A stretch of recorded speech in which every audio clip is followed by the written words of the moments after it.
Welcome to Pharmacy View Podcast, where we provide regular interviews with pharmacists and key people within Australian pharmacy and the associated global industry. In this stream of podcast episodes titled RX to Riches, we delve into the evolving global pharmacy landscape, exploring the challenges and opportunities, and examining the current state of retail pharmacy across the globe. With each guest, we discuss the hurdles they face and the potential growth areas that may shape a brighter future for your pharmacy or industry-related business. I'm your host, Michael Alexander, pharmacist, digital health enthusiast, and co-founder of Audirie, an AI-powered communication intelligence platform serving the healthcare industry across the globe. My guest today is proudly brought to you by Shopfront Solutions for all your shelf and digital marketing needs, part of the Arion Technologies Group. It just clicked with me one day that, of course, a podcast is a perfect opportunity for you to educate students while they're traveling to and from university. You can inspire them and motivate them and help them to understand what pharmacy genuinely has to offer, but also help them to identify what they're passionate about during their university degree. What modules do they like? What are they interested in? Where have they done really well? Is it the lab work? Is it the consultation skills? Is it the research? Is it communication or educating patients? Is it leadership? Is it business? Is it IT? I mean, the list is endless in terms of the variety of things that you have to learn as a pharmacy student, but where do they see themselves? Start visualizing yourself as a pharmacist. Welcome to the RX to Riches podcast. My guest today is London-based pharmacist Anisha Patel. A lot of times we just think of pharmacy as kind of two lanes, right? You do community pharmacy or you do hospital pharmacy. We forget there's a lot of diverse uses, I suppose, for our skill set, like Formula One pharmacists. I'm sure a lot of people would put their hands up and say, hey, I'd love to be a Formula One pharmacist. That sounds awesome. So, which kind of brings me to the next chapter of your life. You know, it's 2018 now. You've been in Abu Dhabi for a few years. You're ready to go back home. So tell me a little bit about going back home and then starting your Pharmacist Diaries podcast. You know, what inspired you to jump into podcasting and hear the stories of other pharmacists? During this time, stepping into the podcast space, I was teaching pharmacy students, and I identified quite quickly during the first few months of teaching the first year pharmacy students that they weren't quite aware of all the opportunities that are available to them once they qualify. And here in the UK, you step into pharmacy school straight from high school. So you're 18 years old. Very unlike the US or other countries, you don't have to do an undergraduate degree prior to applying for pharmacy. So you're 16, 17 years old, making decisions about your professional career very early on in your life. And a lot of these students were stepping into pharmacy without truly understanding what type of roles they have access to. Their perception of a pharmacist was mainly community. If you had really good kind of clinical experience and you were really good at the clinical side of pharmacy, you could step into a hospital role. And then if you were very kind of smart and academic and you enjoyed research and lab work, you would potentially go into industry. But here it is quite challenging to find roles within the industry, especially from the early stages of your pharmacy career. And students find that a little bit overwhelming, that they find it's a little bit too challenging to get into. So they end up going down either the retail or community pharmacy scope of practice or the hospital scope of practice. But as we know, pharmacy has so much more to offer when it comes to the diversity of careers. And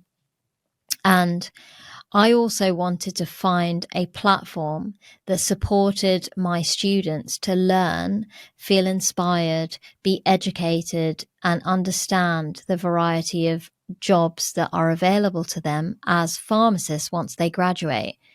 And I wanted them to understand the fact that you can also transition from one role to another.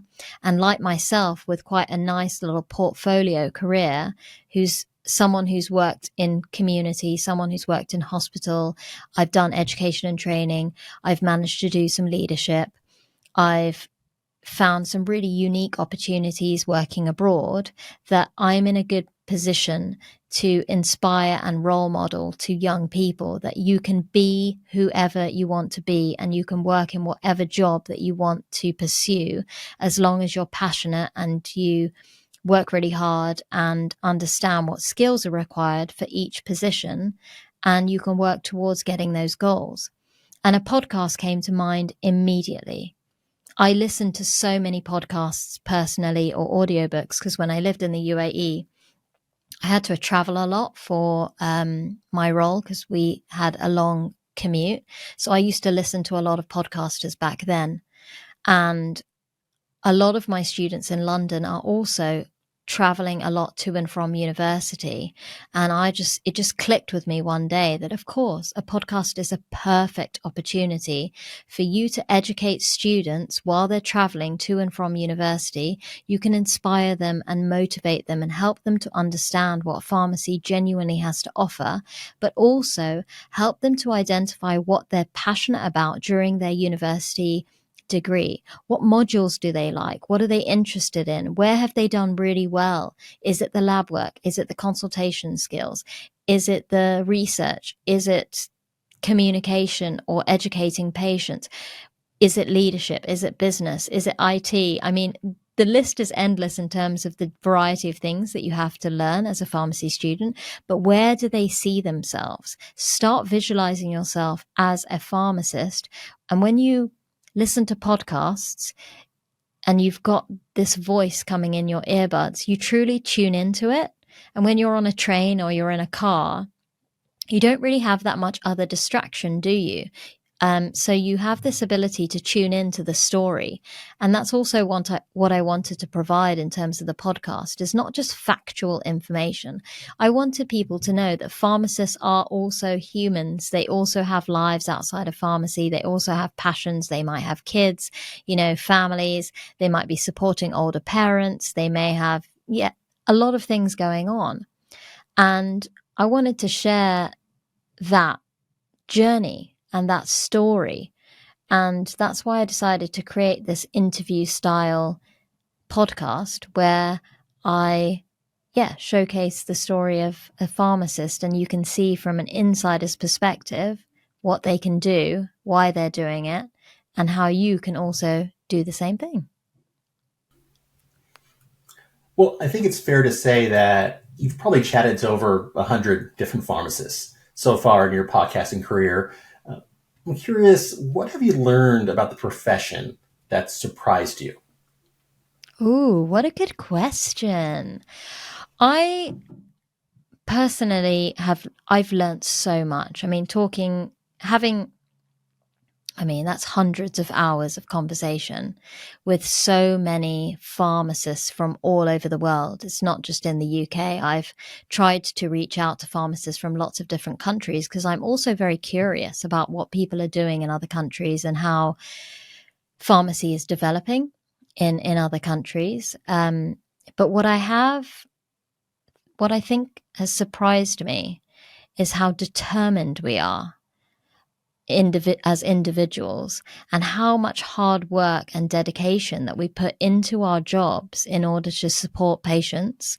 And even if you're not in a patient-specific role, usually whatever you're doing will end up impacting a patient in some way, shape, or form most of the time.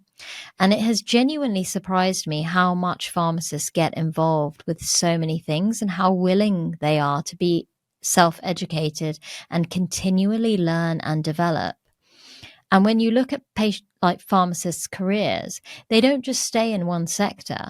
They are motivated and excited about different job opportunities and constantly developing themselves. So the people that I have interviewed have been so inspiring in my personal journey. There's so many things that I've now decided to get involved with that I probably wouldn't have thought about if I wasn't on this podcast journey. And that's been really exciting. And the amount of connections I've made has been incredible.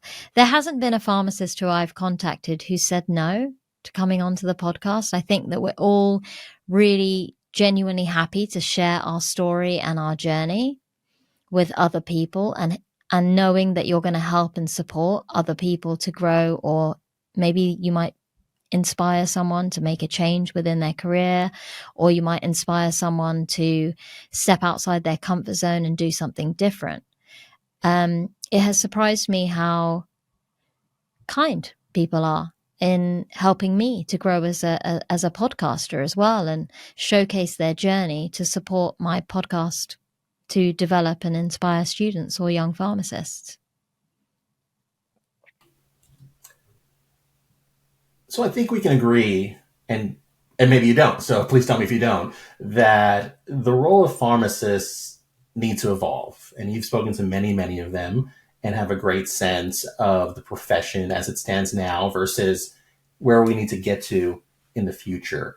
So how do you see the responsibilities of pharmacists changing in the coming years? Or what would you like to see in the profession as we evolve?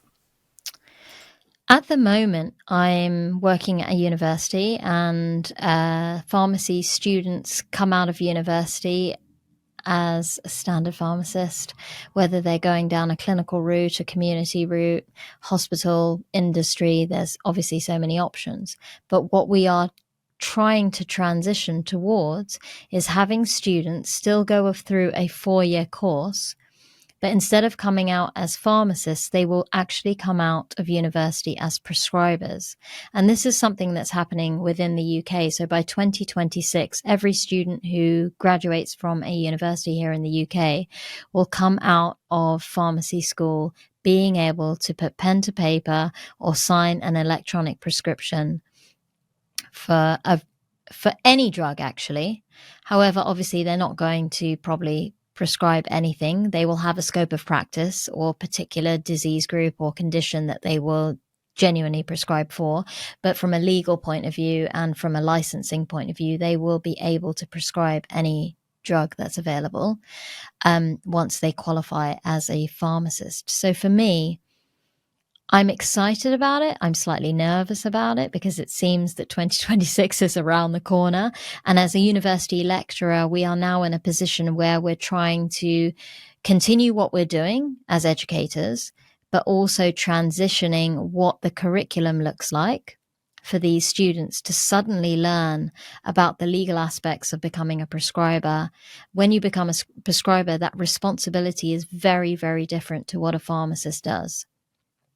And we are also trying to transition our students to have more clinical experience during the undergraduate degree. So we're immersing them in simulation labs within the hospital environment, but we're also putting them into hospital roles, community pharmacy roles, and then in primary care roles in GP practices, where they sit and shadow pharmacists who are currently prescribing, but they also, as they go through the degree, they will start conducting consultations as a prescriber. They will have to physically touch and assess patients, use a stethoscope, which is totally out of our comfort zone, learning how to palpate and, percuss, like all things that we kind of have really shied away from as pharmacists up until sort of the last maybe decade or so. And for our students, that is a massive change in terms of what pharmacy has to offer. You're having to order blood results and identify what tests do you need to do to maybe diagnose or assess someone's condition before you make that decision to prescribe, or what blood results come back where you would make a decision on what type of dose you would give, or what drug choice that you have, or what interactions are going to come. And that's very different to a doctor currently prescribing a medication, and you are the safety net screening that clinically and ensuring safety from the patient point of view. And suddenly you're transitioning your mindset to actually writing that prescription. So at the moment, I'm really excited about this change, but I am also a little bit nervous that it's coming very soon and we need to be ready. So this year, as a university lecturer, we have so many more placements available for students where we are liaising with more hospitals, more GP practices, more community pharmacies where there are active prescribers in place. And the students have the opportunity to then immerse themselves in those clinical environments and start seeing what and experiencing what pharmacists are doing so that they are geared up and ready for what pharmacy has to offer in the future. It seems to me that you're very passionate about pharmacy. And frankly, you go to your day job, you're lecturing pharmacy students, and you go home and talk to more pharmacists on your podcast. So it's pharmacy 24/7. So my question to you is, how do you remain passionate about the industry? Because we know that sometimes pharmacy, frankly, can be a little bit of a slog, especially if you're in community settings. So how do you maintain that passion, and what advice would you have for others to maintain that enthusiasm for our industry? It's not a hard question for me because I genuinely love talking to people. I know that that's something that I'm really passionate about. I'm very curious about what other people do, and I get really excited to see people flourishing and thriving in their own roles. And I'm really excited to see what opportunities people have and why they've done what they've done and how people are following their own passions and their own journeys within pharmacy. Every single pharmacist I talk to is not super happy or excited to go to work every day because we do face challenges. We do face ups and downs. We do have issues at home, such as sleep deprivation when you've got a baby. That's what I'm facing. It doesn't keep me motivated every day, but once I'm up and running, I'm all good. I think if I'm to give advice to people and not specific to being passionate about pharmacy, is the advice I would give is find the passion that you like. Find what it is that lights you up. Find what it is that you're happy to do. Something that you're happy to do every day. So for me, when it comes to curiosity and communication and networking and talking to people, that lights me up. Whoever it is, in pharmacy or not in pharmacy, I know it's part of my personality. And the reason why it is because my parents have put me out of my comfort zone, moving countries and having to immerse myself into new environments from a young age. My dad's originally from Kenya. My mum's from Uganda. So I've spent a lot of time traveling to Africa. Even as a child, my dad at 7 years old, 6 years old, he would put me on a flight every summer on my own and with my brother, who was only, 3 years older than me. And we would go on a flight and meet our grandparents on the other end. So we've always kind of adapted to new environments. We've always been, my dad's very friendly in nature. He's a Rotarian. He's always doing kind of business connections and meeting people. When we moved countries, he spent so much time making friends within the community. And I've been surrounded by that my whole life. And my grandpa is exactly the same. My grandma's the same. So being immersed in that environment from my childhood it's kind of part of my personality to enjoy connecting with people. But also I do love it to the point where now I'm utilizing it in my role, right? I'm a podcaster who interviews people. So for me, I get home from work. Yep, I got to deal with my kids. I got to feed them. I got to feed myself. I've got to bathe them. I've got to put them to bed. I've got to make sure their reading's done, their homework's done. All of those jobs need to be done when I get home through the door. And then if I jump on a podcast like I am now, I'm genuinely happy having a conversation with you, Michael. It doesn't feel like work. And when I know something doesn't feel like work, I know I love it. So would that be really then the advice you give someone who is looking to have that sort of interesting, varied career that you created for yourself in pharmacy? So hopefully we have interns, we have pharmacy students and young career pharmacists listening to this podcast and thinking, wow, Anisha's journey sounds so interesting, so vibrant. I really want a career like that. So is it about, in your mind, following your passions, whatever they are? Adaptability is another thing that you kind of spoke about. Is there anything else that you tell your students when they ask you about, how do I create this really interesting, amazing career in the pharmacy space? I think there are two sides to that in terms of an answer, because I think a lot of the things in the early stages of my career have fallen into my lap by chance. So the role that I found in Abu Dhabi, I have to be honest with myself, it came to me by chance. It wasn't something that I applied for.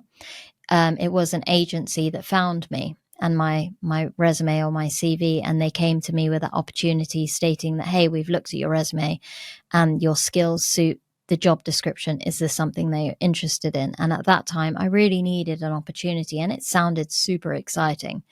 I didn't know anything about the Formula One contract at that time because they hadn't been awarded the contract in that moment. So for me, it was a standard pharmacy role, and not in community and not in hospital, but in emergency services. So that was something new for me. So I was excited to try something different and go out my comfort zone.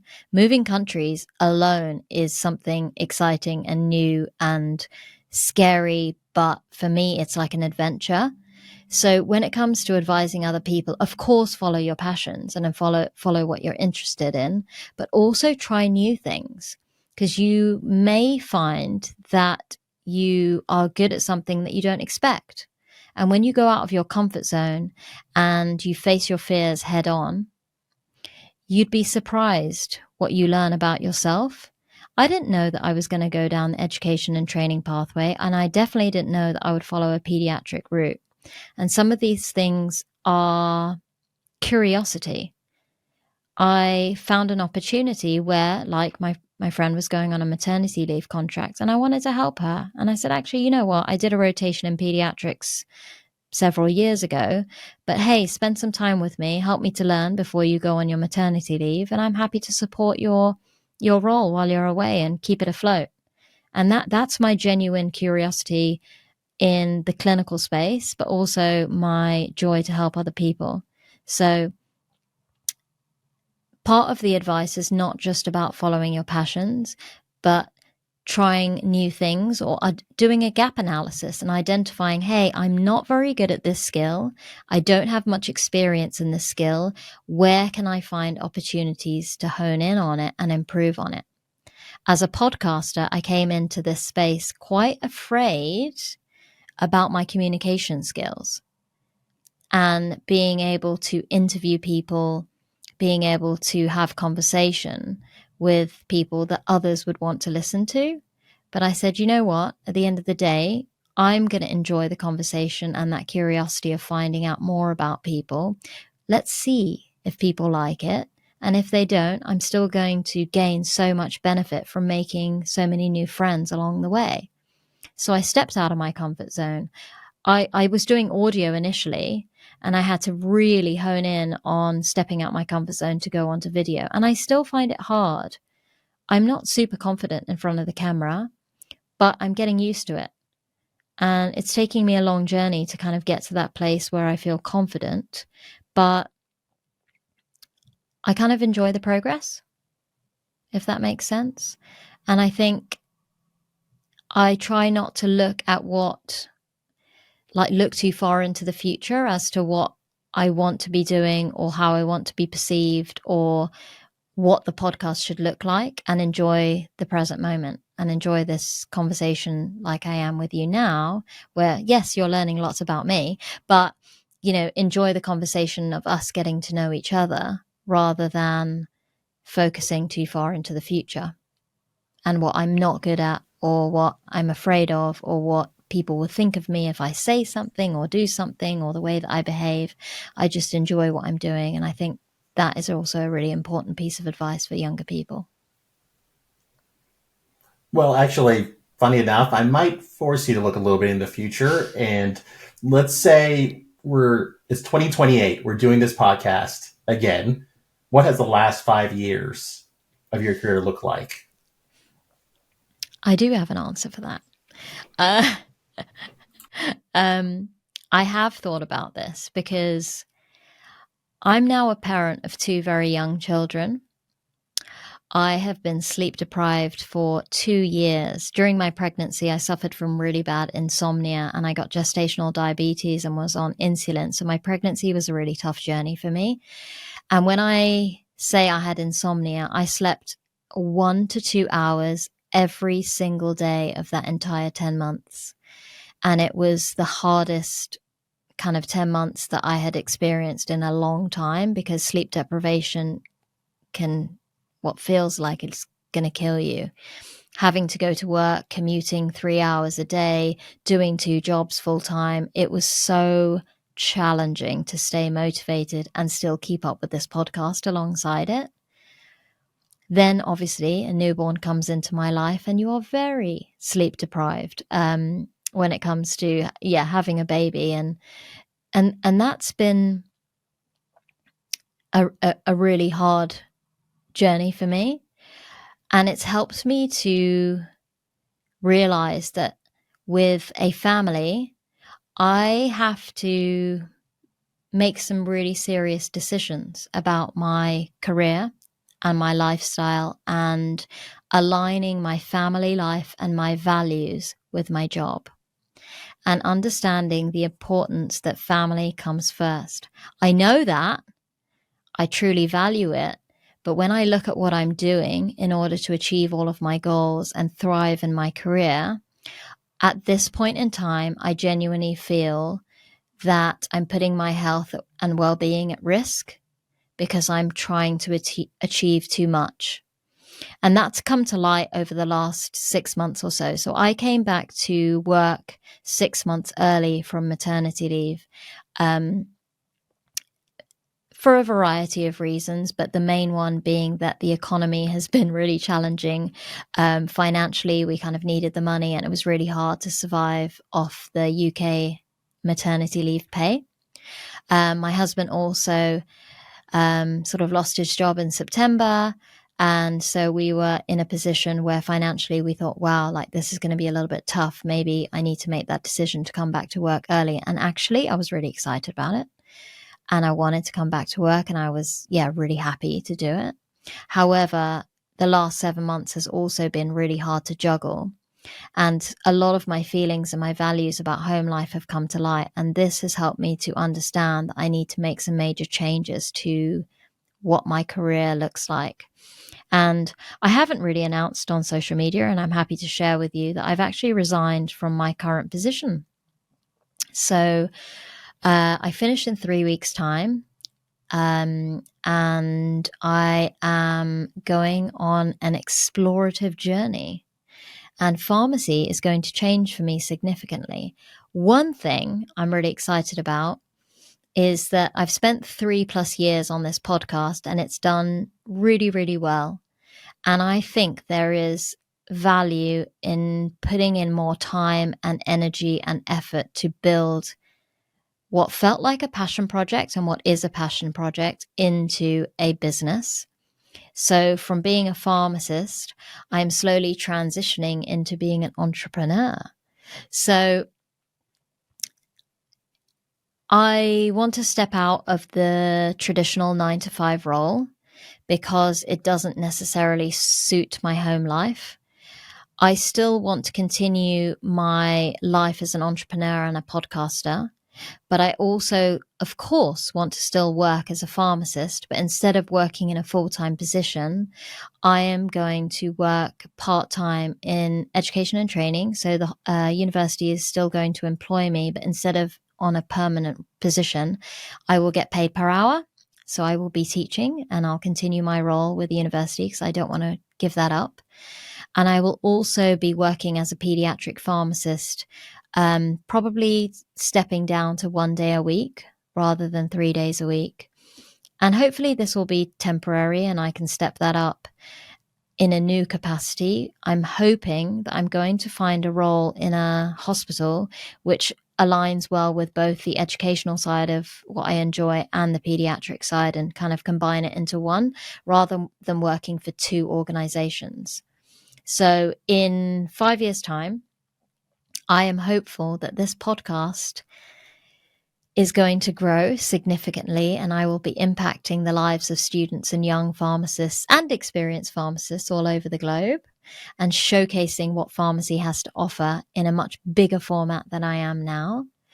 And I also hope that I'm still continuing my journey in education and training and pediatrics, but it just will look slightly differently to what I'm experiencing at the moment. One of my big goals is to also find an opportunity to work abroad, because I am craving my next adventure and I am looking into what that might look like. And at the moment, I am working on a grant application to work with potentially a country in Africa, hopefully Uganda or Kenya, and working on a pediatric specific project that allows me to utilize my skills, my experience, and my clinical knowledge and help a third world country effectively grow their clinical services and maybe education and training, or support them with pediatric education and what they have to offer pharmacy students or pharmacists abroad. So that's happening at the moment, and it's a slow process, but I am really, really hopeful that I will be able to access a grant which will allow me to help develop what pharmacy services are offered outside of the UK. I hope that answers. Well, I have to say, I think, oh, sorry. Go on, I said, I hope that answers your question. It does, actually. I was going to say that this is the first time we've ever broken news on this podcast. So it's very exciting. It's a best of luck. Congratulations. I hope you'll come back after your explorative journey and after the dust has settled, and let us know, how you went, and, if you're able to get to Kenya. I think that's an amazing story that I think our listeners would love to hear. So please do that. And before I let you go, for those who want to listen to the Pharmacist Diaries podcast, and I recommend they do because it's fantastic, where can they find your podcast? So I have my own website where you can access most of the information. So this is pharmacistdiaries.com. And from there, you can find all my social media. So the video version of the podcast is also on YouTube, which is accessible through my website. But if you go onto YouTube, it's under Pharmacist Diaries. You can find me on LinkedIn under my own name, Anisha Patel. I'm quite active on there. And I'm also really active on Instagram, which is Pharmacist Diaries UK. Well, I know how precious time is for you, so I appreciate you spending an hour with me, Anisha Patel. Thank you so much for joining me. Absolutely. Thanks for joining us today on the Pharmacy View podcast. And don't forget to like, share, and leave a comment if you found this episode of value or have any feedback. Podcast episodes are promoted through social media, LinkedIn, YouTube, and major podcast mediums. And each episode can be found on the Pharmacy View webpage with links to guest contact and business details. If you're a pharmacist or industry support supplier and would like to join us on an episode, send us a message through LinkedIn or complete the inquiry form on the Pharmacy View webpage. I'm your host, Michael Alexander, pharmacist and co-founder of the communication intelligence platform Audirie. On behalf of Shopfront Solutions and Arion Technologies, thanks again for joining us today on the Pharmacy View podcast.